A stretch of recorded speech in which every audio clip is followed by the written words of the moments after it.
Hello नमस्कार दोस्तों, your most welcome our YouTube channel GS Adda 222। दोस्तों, जैसा कि हमने ज्योग्राफी में पिछली जो क्लास ली थी इंडियन रिवर से रिलेटेड थी, ब्रह्मपुत्र रिवर के बारे में समझाया था। आई होप आपको अच्छे समझ में आया होगा। दोस्तों आज की क्लास में हमारी रहेगी सिंधु रिवर यानी कि इंडस रिवर।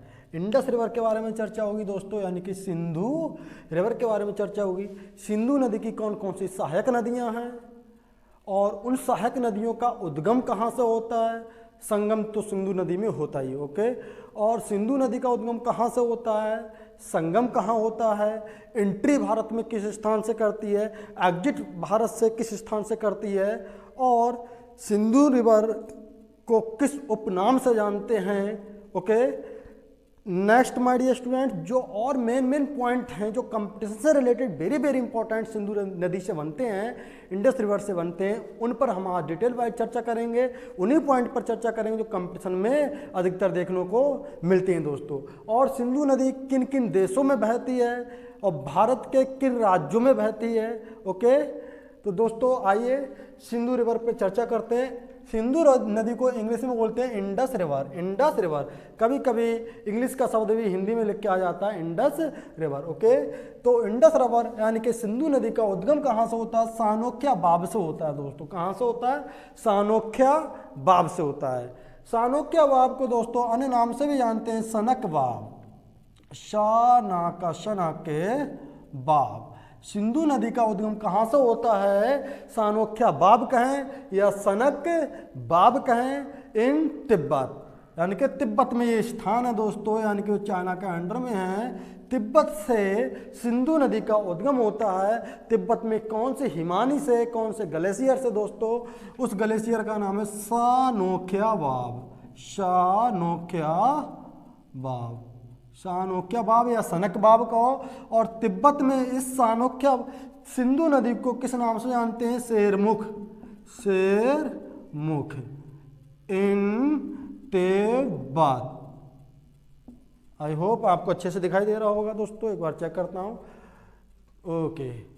दोस्तों तिब्बत में सिंधु नदी को किस अन्य नाम से जानते हैं, शेरमुख के नाम से जानते हैं। जिस प्रकार से ब्रह्मपुत्र को तिब्बत में सांगपो के नाम से जानते हैं, इसी प्रकार से जमुना के नाम से ब्रह्मपुत्र को कहाँ पर जानते हैं, बांग्लादेश में।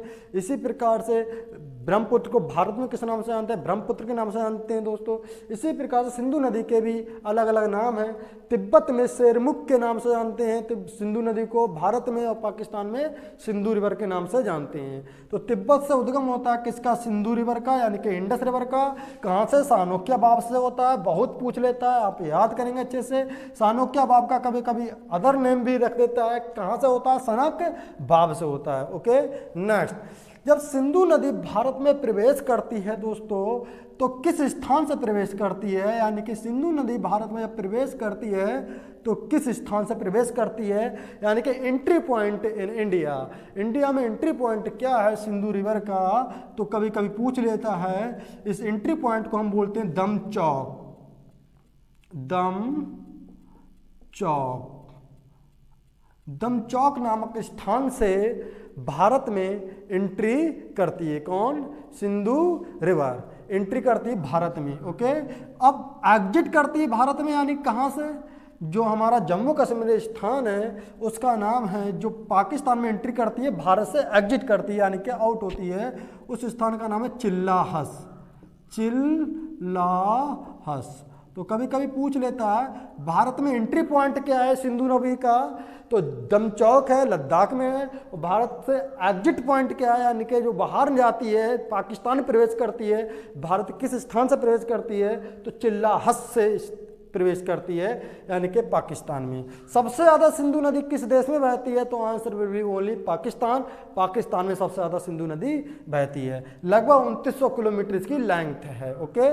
पाकिस्तान से बहते हुए दोस्तों इस प्रकार से ये कहाँ गिर जाती है, अरब सागर में गिर जाती है। यानी कि सिंधु नदी का संगम कहाँ पर है, यानी कि मुहाना कहाँ पर है, यानी कि फॉलिंग प्लेस यानी गिरने का स्थान कहाँ पर है सिंधु नदी का, पूछ लिया जाए तो answer will be our Arab Sagar, okay. Next, तो सिंधु नदी का उद्गम पॉइंट सानोख्या बाब कहें या सनक बाब कहें, और सिंधु नदी भारत में किस स्थान से एंट्री करती है? दमचौक, लद्दाख। सिंधु नदी भारत से बाहर जाती है, एग्जिट स्थान कौन सा? एग्जिट पॉइंट चिल्लाहस, जब पाकिस्तान प्रवेश करती है। नेक्स्ट अब हम चर्चा करेंगे सिंधु नदी की सहायक नदियों के बारे में, जो सबसे ज़्यादा पूछी जाती हैं। सिंधु रिवर की सहायक नदियाँ वो कौन कौन सी ट्रिब्यूटरी रिवर्स हैं दोस्तों? वेरी वेरी इंपॉर्टेंट, सबसे ज़्यादा there are only 7 tributary rivers of Indus, जो सबसे ज़्यादा कंपटीशन में देखी जाती हैं। वो कौन कौन सी दोस्तों? सीरीज से हैं ऊपर से, सिंधु नदी के जस्ट ऊपर से एक सहायक नदी है झेलम, फिर चेनाब, फिर रावी, ब्यास, सतलज।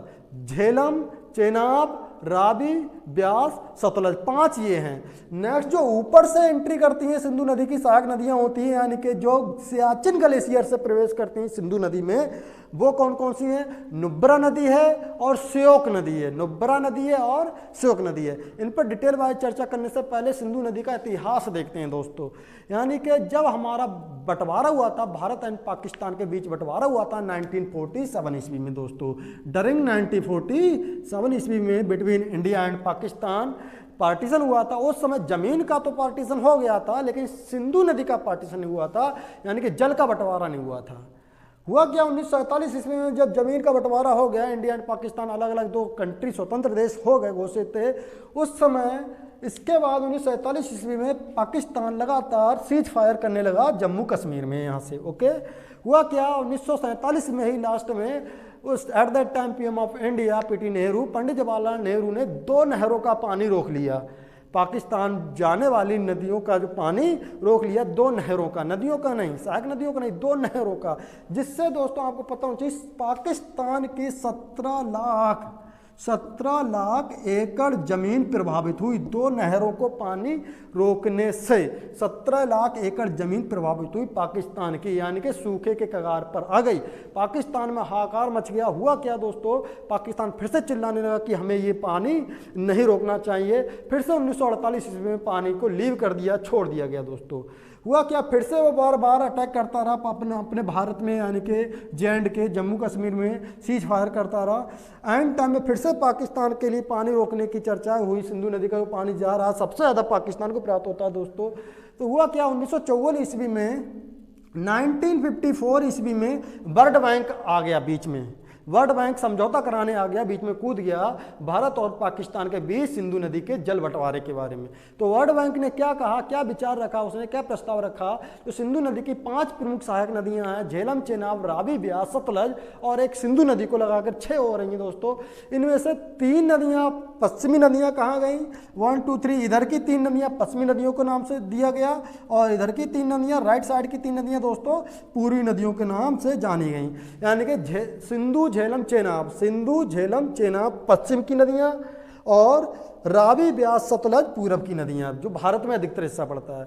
तो वर्ल्ड बैंक ने कहा कि 3 नदियों का पानी पाकिस्तान यूज कर ले, और पश्चिम की 3 नदियों का पानी पाकिस्तान यूज कर ले, और पूरब की 3 नदियों का पानी भारत यूज कर ले। समझौता हो सकता है, लेकिन उस समय ये समझौता एक्सेप्ट नहीं किया गया।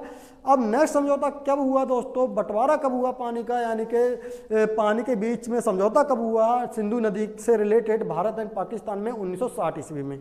आपको पता होना चाहिए, समझौता पूछ लेता है कभी कभी।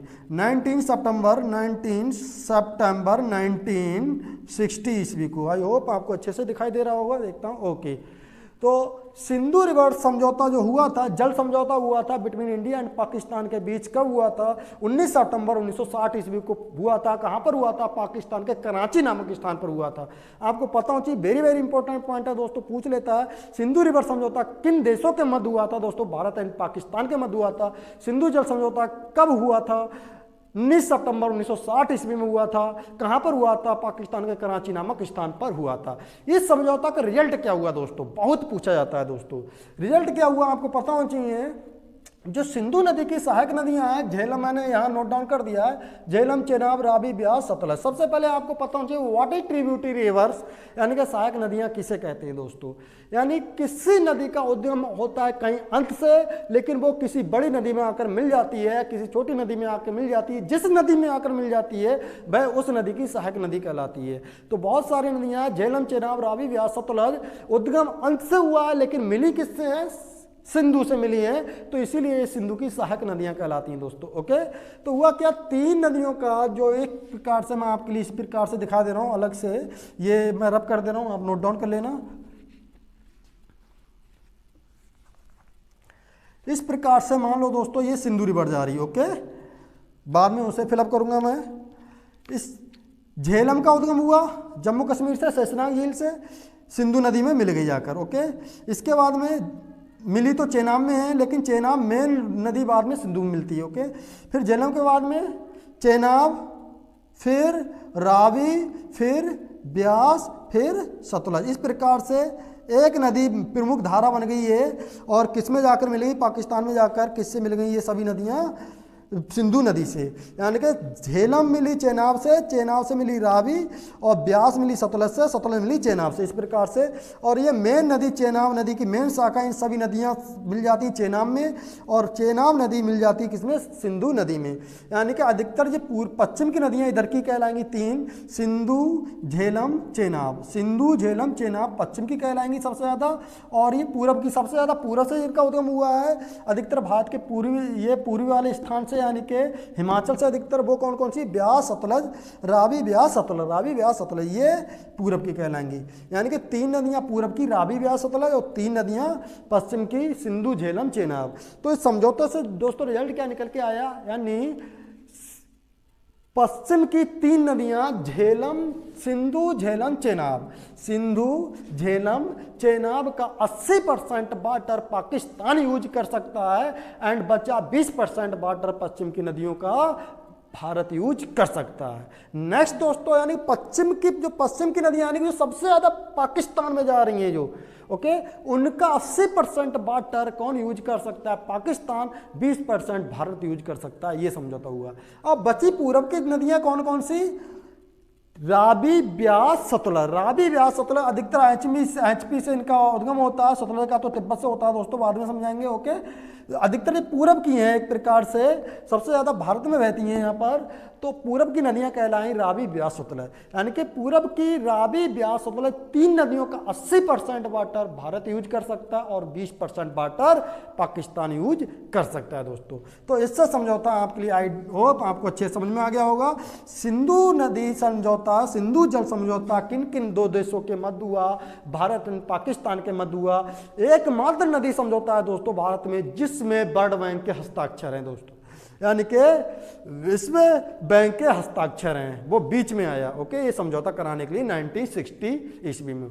दोस्तों फिर से आपको मैं समझा रहा हूं, सिंधु जल समझौता के तहत पश्चिम की 3 नदियों का पानी 80% पाकिस्तान यूज करेगा, 20% भारत। ओके, सिंधु जल समझौता के तहत पूरब की 3 नदियां रावी, ब्यास, सतलज का 80% वाटर भारत यूज करेगा, क्योंकि सबसे ज्यादा भारत में इसका एरिया है। ओके, और 20% पाकिस्तान यूज कर सकता है, ये समझौता हुआ। आई होप आपको समझौता समझ में आ गया होगा। सिंधु जल समझौता 1960 ईस्वी में कराची पाकिस्तान में, भारत एंड पाकिस्तान के बीच में कौन आया, वर्ल्ड बैंक का हेड। ओके, नेक्स्ट अब समझेंगे सिंधु नदी की सहायक नदियां दोस्तों।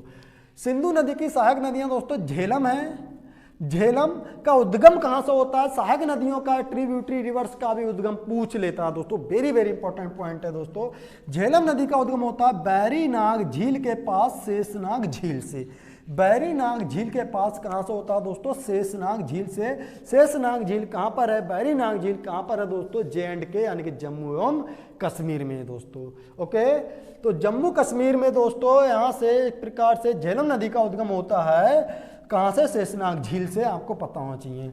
नेक्स्ट चेनाब, चेनाब को चिनाब नदी भी कहते हैं, कहां से उद्गम होता है, बाड़ा लाचा दर्रा, एचपी हिमाचल प्रदेश से दोस्तों। ये आपका एचपी है, हिमाचल प्रदेश से बाड़ा लाचा दर्रे से किस नदी का उद्गम होता है, चेनाब नदी का उद्गम होता है। किस नदी का उद्गम होता है, चेनाब नदी का उद्गम होता है। तो हम अभी डिनोट कर दे रहे हैं इस प्रकार से इसे, ये हो गई हमारी कौन सी, झेलम नदी, झेलम नदी। ओके, सिंधु में शेषनाग झील से। अब हिमाचल प्रदेश में बाड़ा लाचा दर्रे से दोस्तों, बाड़ा लाचा दर्रे से चेनाब नदी का उद्गम इस प्रकार से हुआ ये। ओके, अब झेलम किस में मिली दोस्तों, झेलम का संगम किस में हुआ, चेनाब में। सेकंड नंबर की हिमाचल प्रदेश में बाड़ा लाचा दर्रे से उद्गम हुआ चेनाब नदी का। झेलम नदी का संगम किस में हुआ, चेनाब नदी में। कहां पर, पाकिस्तान में जाकर। आई होप आपको अच्छे समझ में आ रहा होगा।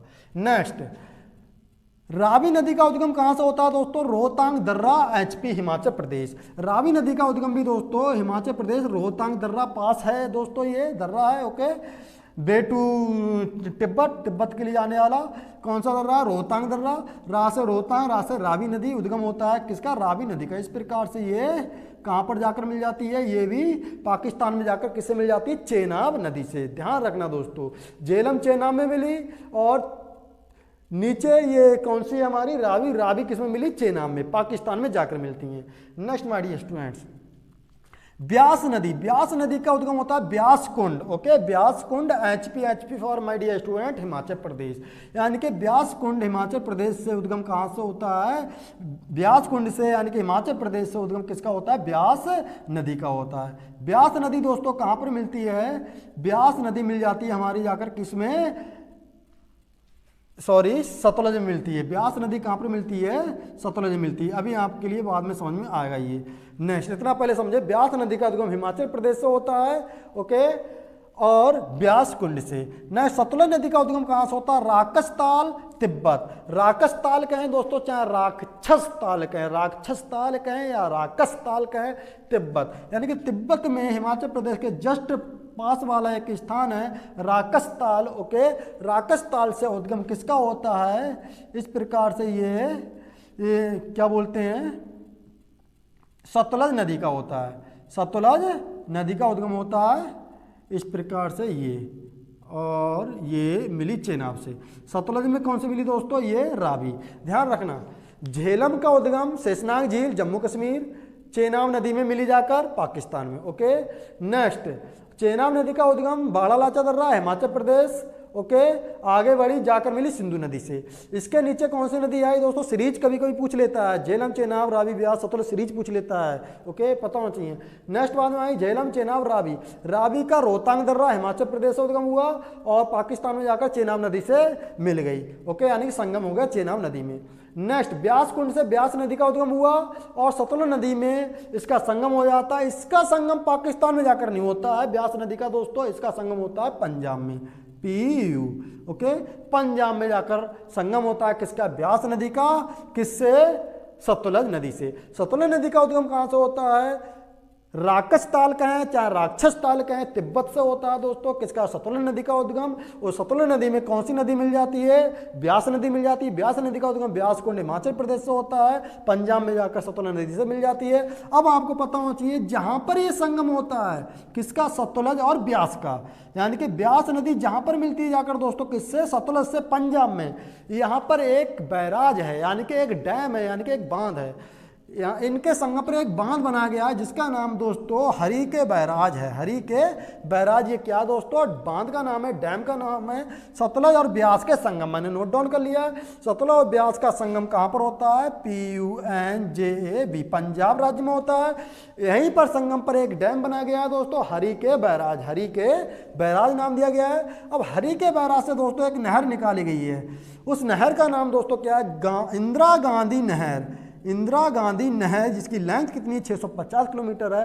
भारत की सबसे लॉन्गेस्ट रिवर, सॉरी, भारत की सबसे लॉन्गेस्ट नहर यानी canal, longest canal of India is Indira Gandhi canal from Punjab and Sutlej and Beas के संगम से। यानी कि सतलज और ब्यास के संगम से एक नहर निकाली गई है हरी के बैराज से दोस्तों। इसका नाम दिया गया है इंदिरा गांधी नहर, जो भारत की सबसे लंबी नहर है। आपको पता होना चाहिए भारत की सबसे लॉन्गेस्ट नहर कौन सी है? इंदिरा गांधी नहर है। कहाँ से उद्गम हुआ है इसका? हरी के बैराज से हुआ। हरी का बैराज यानी कि डैम कहाँ पर है? ब्यास और सतलज के संगम पर है। कहाँ पर? पंजाब में। तो पंजाब से कौन सी नहर निकाली गई? इंदिरा गांधी नहर निकाली गई। लेंथ कभी कभी पूछ लेता है, 650 किलोमीटर है, भारत की सबसे लंबी नहर है दोस्तों। सबसे ज़्यादा हरियाणा, पंजाब एंड राजस्थान बहती है ये नहर। आज के टाइम में राजस्थान में हरियाली हरियाली हो गई एक प्रकार से। वो किसकी देन है? इंदिरा गांधी नहर की देन है। तो आई होप दोस्तों आपको ये चीज़ अच्छे से समझ में आ गया होगा, इंदिरा गांधी नहर के बारे में भी और इनकी सहायक नदियों के बारे में भी। नेक्स्ट 2 रिवर्स और हैं दोस्तों जो सिंधु नदी की सहायक नदी है, पूछा जाता है सबसे ज़्यादा दोस्तों। ऊपर हमारा क्या? सियाचिन ग्लेशियर है। ये इस प्रकार से क्या है, ये सियाचिन ग्लेशियर यानी कि लद्दाख का ऊपर वाला हिस्सा कौन सा दोस्तों, ये सियाचिन ग्लेशियर का है। सियाचिन ग्लेशियर से दो नदी निकलती हैं। सियाचिन ग्लेशियर से दोस्तों कितनी नदी निकलती हैं, दो नदी, और भी हैं सहायक नदियाँ, लेकिन जो मेन है सबसे ज़्यादा पूछी जाती है, जो सिंधु नदी की सहायक नदियां कहलाती हैं दोस्तों, वो कौन सी नदी है, श्योक नदी। इस प्रकार सियाचिन ग्लेशियर से इस प्रकार से ये आई श्योक नदी, कहाँ मिल गई, सिंधु नदी में। तो आपको बस इतना पता होना चाहिए, श्योक नदी का उद्गम from Siachen glacier Ladakh, okay. और किसकी सहायक नदी है, सिंधु नदी की सहायक है, क्योंकि सिंधु नदी में मिल जाती है, ओके। अब सिंधु नदी की सहायक नदी कौन सी है, श्योक नदी, ओके। नेक्स्ट, अब श्योक नदी में एक नदी और मिल जाती है सियाचिन ग्लेशियर से आकर, इस प्रकार से ये, यानी कि श्योक नदी में एक नदी मिल जाती है आकर, जिसका नाम है नुब्रा नदी। तो आपको पता होना चाहिए, इस प्रकार से ये आई श्योक नदी, श्योक नदी। श्योक नदी कहाँ से आई दोस्तों, सियाचिन ग्लेशियर से। अब इधर से एक नदी आ गई, कहाँ मिल गई, ये श्योक नदी में मिल गई, इसका नाम दे दिया गया दोस्तों नुब्रा नदी। पूछ लेता है, वेरी वेरी इंपॉर्टेंट है, बहुत पूछा जाता है, नुब्रा नदी किसी सहायक नदी है, तो श्योक नदी की सहायक नदी है। और श्योक नदी किसकी सहायक नदी है, तो सिंधु नदी की सहायक नदी है, और ये हमारी सिंधु नदी इस प्रकार से आ रही, सिंधु नदी में मिल जाती है, ओके। आई होप अच्छे समझ में आ गया होगा दोस्तों। Next my dear student, Shyok नदी और नुब्रा नदी आपने समझ लिया अच्छे से, और झेलम, चेनाब, रावी, ब्यास, सतलज समझ लिया। चेनाब के बारे में और आप समझेंगे दोस्तों, चेनाब के बारे में। तो चेनाब नदी का उद्गम होता है झेलम चेनाब यानी कि बाड़ा लाचा दर्रे से होता है। तो उस समय चेनाब नदी दोस्तों इस प्रकार से बाड़ा लाचा दर्रे से, मैं यहाँ पर नोट कर दे रहा हूँ, ये एक प्रकार से नदी आई और एक ये आई, और इनकी एक संयुक्त धारा हो गई, यानी कि दो नदियां हैं। चेनाब नदी किन दो नदियों की संयुक्त धारा है, ये पूछ लेता है। यानी कि चेनाब नदी दो नदियों की संयुक्त धारा से मिलकर बनी है चेनाब नदी। वो कौन कौन सी संयुक्त धारा हैं दोस्तों, जो एक धारा का रूप ले लेती है, चेनाब नदी के नाम से जानी जाती हैं, वो है चंद्रा और भागा। यानी कि हिमाचल प्रदेश में दो नदियाँ, चंद्रा एक आती है ऊपर से और नीचे से भागा। यहाँ पर नोट कर दे रहा हूँ, हिमाचल प्रदेश तो ये है, लेकिन यहाँ नोट कर दे रहा हूँ, ऊपर से एक आई चंद्रा, एक आई नीचे से भागा, और एक प्रकार से ये एक धारा के रूप में मिल गई दोस्तों। अब आगे बढ़ के ये एक धारा संयुक्त धारा के रूप में कहलाएंगी। नाम दूसरा इसका पड़ जाता है चेनाब नदी। तो क्वेश्चन पूछा जाता है अधिकतर, चेनाब नदी किन दो नदियों की संयुक्त धारा, किन दो नदियों की संयुक्त जलधारा है। तो चंद्रा और भागा दो नदियों की संयुक्त जलधारा किस नदी का नाम पड़ता है, चेनाब नदी का नाम पड़ता है, ओके। तो चेनाब नदी दो नदियों की संयुक्त जलधारा से बनी है, इसका नाम है चंद्रा और भागा, ओके। आई होप आपको अच्छे समझ में आ गया होगा। Next point very very important दोस्तों, जो सिंधु नदी में पाकिस्तान से एक नदी आती है, स्वात घाटी भी बोलते हैं उसे, और स्वात नदी भी बोलते हैं दोस्तों। तो स्वात नदी आप पाकिस्तान में, आपको इतना पता होना चाहिए कहाँ पर है, स्वात घाटी कहाँ पर है, स्वात नदी कहाँ पर है, पाकिस्तान में। जो सिंधु नदी की सहायक नदी ऊपर से इस प्रकार से आती है, पाकिस्तान में मिल जाती है, ओके।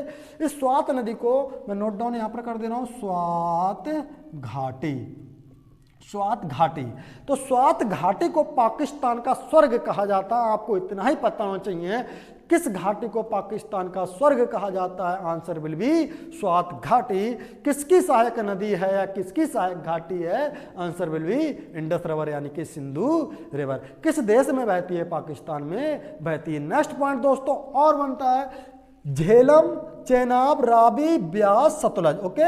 ये सब पाकिस्तान में जाकर किससे मिल जाती हैं, चेनाब से मिल जाती हैं, ओके। केवल ब्यास को छोड़कर ब्यास, सतलज भी मिलती है। झेलम, रावी, सतलज, झेलम, रावी, सतलज तीन नदियां चेनाब से मिलती हैं, कहाँ, पाकिस्तान में जाकर।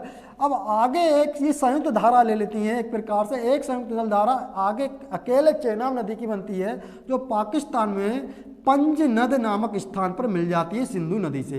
पूछ लेता है ये क्वेश्चन, पंज नद। तो पाकिस्तान में एक स्थान का नाम है पंज नद।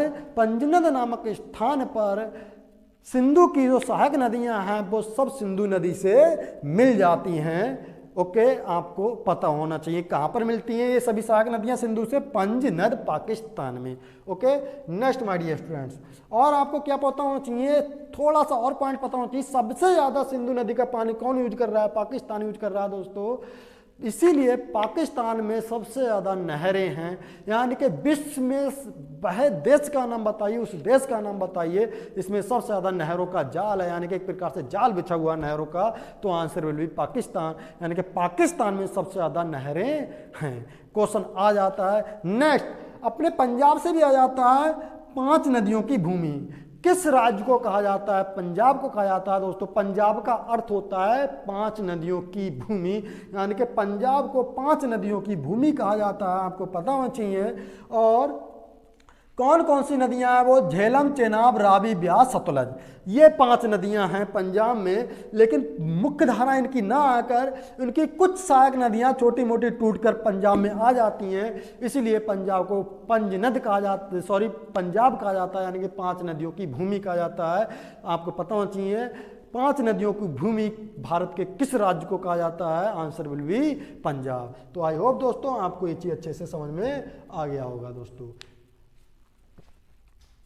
25 मिनट्स हो चुका है, मैं फिर से बता रहा हूँ। सिंधु नदी की सहायक नदी पूछ लेता है, सिंधु नदी की सहायक नदियों का उद्गम पूछ लेता है, वो कहाँ कहाँ संगम होता है मैंने डिटेल वाइज आपको बता दिया है। सिंधु नदी का उद्गम कहाँ से होता है? चाणक्य वाव या सनक वाव का से होता है। शेरमुख की सिंधु नदी को कहाँ जाना जाता है? शेरमुख नाम से तिब्बत में जाना जाता है, ओके। और सिंधु नदी कहाँ से एंट्री करती है भारत में? दमचौक से एंट्री करती है। सिंधु नदी एग्जिट कहाँ से करती है भारत में? तो कहाँ से? पाकिस्तान से एग्जिट करती है। सिंधु नदी का संगम कहाँ पर होता है? अरब सागर में होता है दोस्तों। नेक्स्ट आपको पता हो सिंधु नदी कितने देशों में बहती है? Only there are 3 country and first China, Tibet कहेंगे, तिब्बत एक प्रकार से both are same, China and Tibet both are same, यानी China, second Bharat, third Pakistan, 3 देशों में बहती है। भारत के कितने राज्यों में सबसे ज़्यादा सिंधु नदी बहती है? तो ओनली हिमाचल प्रदेश कह सकते हैं आप, और लद्दाख और J&K भी कह सकते हैं दोस्तों। तो आई होप दोस्तों आपको ये चीज़ अच्छे समझ में आ गई होगी। वीडियो को बार बार देखें, अपने नोट्स खुद बनाएं और अच्छे समझ में आएगा। आज के लिए इतना ही, मिलते हैं नेक्स्ट वीडियो में। आज के लिए इतना ही, नेक्स्ट। थैंक्स फॉर वॉचिंग दोस्तों। जय हिंद।